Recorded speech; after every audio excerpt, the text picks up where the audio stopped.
நீங்க ஒண்ணும் வருத்தப்படாதீங்க. வரவங்க போறவங்க 1000 சொல்லுவாங்க. குழந்தை பிறக்கிறது நம்ம கையில இல்ல மாப்பிள. அது இந்த கடவுளா பார்த்து கொடுக்கிற விஷயம்.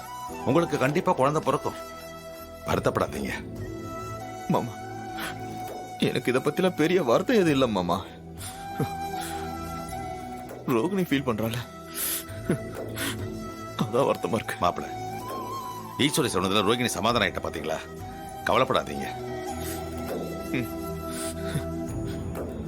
அக்கா, யார் என்ன சொன்னாலும் சரி, நீதான் காருக்கு முன்னாடி வரணும். போக்கா, போய் முன்னாடி இருந்து வா. பரவாயில்ல ரேவதி, வேற யாராவது வரட்டும். அக்கா, நீ இப்ப வரலனா நான் காரை விட்டு இறங்கிடுவேன். பரவாயில்லையா? ஏய், அப்படியெல்லாம் பண்ணிடாத. அப்ப நீ முன்னாடி வா. போ. ரேவதியே சொல்லிட்டால, போ ரோஹிணி. போமா.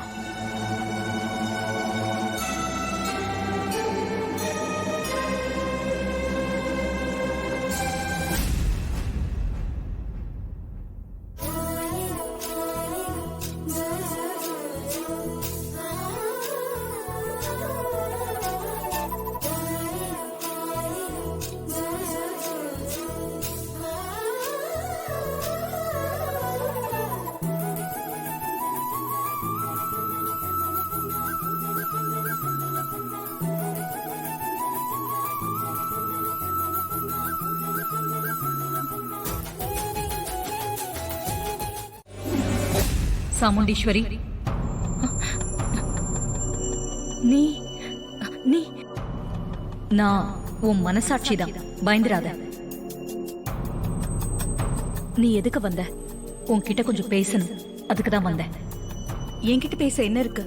நிறைய இருக்கு சாமுண்டீஸ்வரி. நீ பண்றது உனக்கே நியாயமா இருக்கா? ஏன், நான் என்ன பண்ணேன்? உன்னை சுத்தி இருக்கிறவங்க சின்னதா தப்பு செஞ்சா கூட நீ கடுமையா தண்டிக்கிறவ இல்லையா? ஆமா, ஆனா அப்படிப்பட்ட நீ உன் பொண்ணுக்கு பார்த்த மாப்பிள்ளை ரொம்ப மோசமானவன்னு தெரிஞ்சும் ஏன் அவனை மனமேட வரைக்கும் விட்டு வச்சிருக்க? ஒண்ணு அவனை போலீஸ்ல புடிச்சு கொடுத்திருக்கணும், இல்லனா நீ வச்சிருக்கிற துப்பாக்கியால அவன் கதையை முடிச்சிருக்கணும். அததானே நீ செய்வ. ஆனா இப்போ அதை விட்டுட்டு எதுக்கு இப்படி பண்ணிக்கிட்டு இருக்க? அதுக்கு ஒரு காரணம் இருக்கு. என்ன காரணம்? எனக்கு அவங்கள பத்தின உண்மை தெரிஞ்சதும் அடுத்த நிமிஷமே அவங்கள கொன்னு போடணும் தான் நினைச்சேன். ஆனா அப்படி செஞ்சா அந்த பரமேஸ்வரி தாம் பேரனுக்கு என் பொண்ணை கட்டி வைக்க பாப்பா. அப்படியா?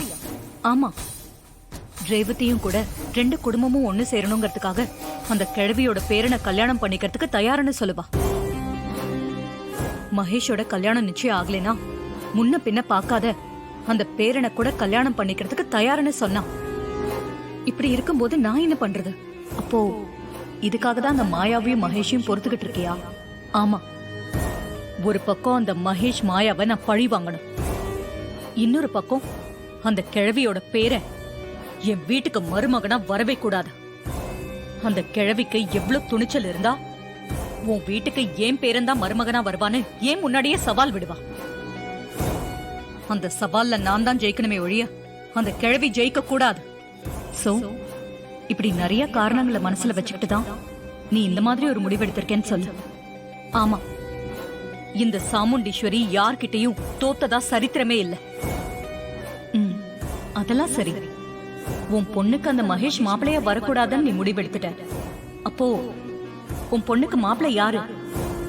மாப்பிள்ளை வேற யாரும் இல்ல, என் வீட்டு டிரைவர் ராஜாதான். ஓ, முடிவே பண்ணிட்டியா? ஆமா, ராஜாதான் என் பொண்ணுக்கு ஏத்தவன். அதோட எனக்கு அடக்கமானவன். என்னை எதிர்த்து எதுவும் பேச மாட்டான். நான் என்ன சொன்னாலும் கேட்பான். அதோட என் குடும்பத்தை தான் குடும்பமா நினைக்கிறவன். இப்படி எல்லா வகையிலயும் என் குடும்பத்துக்கு ஏத்தவனா இருக்கான். அதனாலதான் நான் அவனை என் மாப்பிளைய செலக்ட் பண்ண. நீ செலக்ட் பண்ணா போதுமா? இந்த கல்யாணத்துக்கு ரேவதி ஒத்துக்கணும், அதோட அந்த டிரைவரும் ஒத்துக்கணுமே. அவங்க சம்மதிக்கிறாங்களா இல்லையான்னு தெரியாம நீ ஏன் எப்படி முடிவெடுத்த? டிரைவர் ராஜாவை நான் எப்படியாவது சம்மதிக்க வச்சிருவேன். என் பொண்ணுதான் கொஞ்சம் அடம் பிடிப்பா. அவளை சம்மதிக்க வைக்கிறது தான் கொஞ்சம் கஷ்டம்.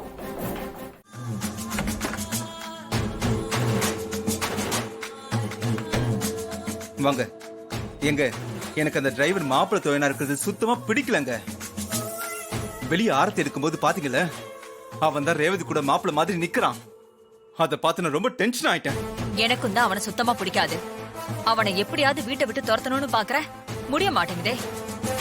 என் அக்காவுக்கு என்ன ஆச்சுன்னே தெரியல. அவனுக்கு அநியாயத்துக்கு முட்டு கொடுக்கறான்.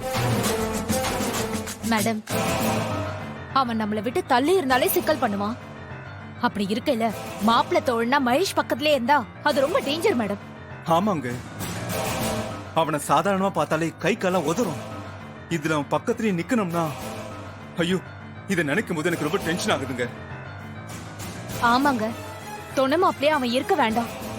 எங்க 2 பேருக்குமே சுத்தமா அது பிடிக்கல. நீங்க உங்க அக்கா கிட்ட எடுத்து சொல்லி அவனை வேண்டான்னு சொல்லுங்களேன். அதெல்லாம் முடியாது மாயா. அவன் விஷயத்துல என் அக்கா நான் சொல்றத சுத்தமா கேட்கவே மாட்டேங்கிறான். அவன் அந்த அளவுக்கு அக்கா மனசுல இடம் பிடிச்சு வச்சிருக்கான்.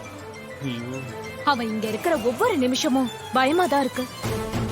எங்க இந்த கல்யாணம் நின்னுடுமோன்னு பதட்டமாவும் இருக்கு. டென்ஷன் ஆகாதீங்க. இன்னைக்கு ஒரு நைட் மட்டும் கொஞ்சம் கவனமா கடந்துட்டா போதும். அதுக்கப்புறம் எந்த பிரச்சனையும் இருக்காது.